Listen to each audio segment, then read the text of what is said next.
Hello, good morning viewers. I'm Elysia, and here are the stories making headlines on Semansa News today.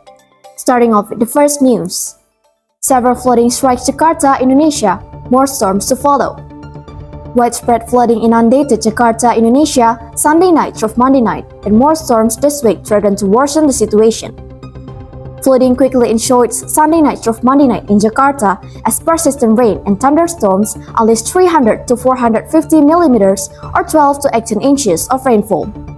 On Tuesday, nearly 6,000 people were evacuated from parts of Jakarta. Runoff from the rain flooded dozens of roads and severely affected public transportation. The Transjakarta busway was forced to halt operations on half of its corridors Monday morning, while train services were disrupted. Floodwaters reached up to 60 centimeters around the Presidential Palace and the National Monument and brought a rapid rise on the Ciliwung River. Now for a different headline. Thousands evacuate as floods inundate Bandung homes. Around 15,000 homes in Bandung Regency, West Java were inundated following heavy rain over the past few days, while more floods and bad weather are expected throughout the archipelago in the coming week. Bandung Regency Disaster Mitigation Agency or BPBD Chief Marlan said that residents in 7 districts who previously insisted on staying in their flooded homes were being evacuated.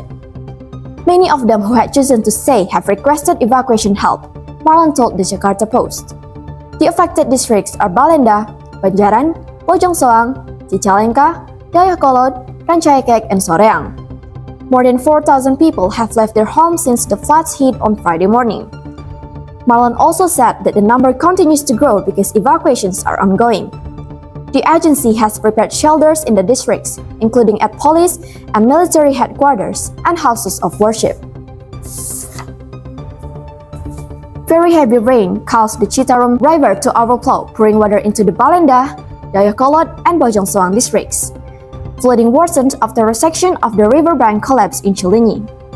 Roads were also inundated in Balenda, Bojong Soang, and Dayakolot, while flooding has also forced state-owned electricity company PT PLN to shut down 3 power stations in Balenda for safety. A spokesman for PLN's West Java and Bandung Distribution Office, Agus Siswanta, said that the shutdown affected around 1,800 homes in Parung Halang, Andir, Cigado, Cikares, Ciantek, and Kulalet.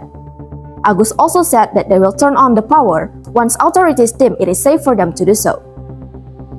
Bringing us to the end of today's news. Very heavy rain accompanied by strong winds destroyed dozens of residents' houses. Very heavy rain accompanied by strong winds destroyed dozens of residents' houses. The residents who live in the village of Surabaya, East Java, cannot believe that their houses were destroyed by a tornado. As shown on Net TV Noon News, 15 March 2015, when the incident occurred, residents ran to save themselves. A resident explained that the wind was so strong, they all ran out of the house because the tiles and the roof of the house were flying. Residents whose houses were destroyed were forced to flee to their neighbors' houses, whose houses were saved from the tornado. This incident resulted in losses of up to tens of millions of rupiah.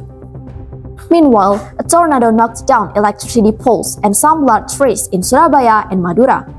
As a result, electricity and telephone lines were cut off. Very strong winds also destroyed a temple. The outer fence of the temple was badly damaged. A resident said that the strong wind tore down the outer temple fence and blew the roof away. According to BMKG Region 1 Surabaya, Madura, the strong winds that occurred in Madura were called gusty winds, which had a speed of 34 knots per hour. That's a wrap for today's news on Semansa News. I'm Elysia and we'll be back with more updates. Stay informed, thank you for watching, and have a great day.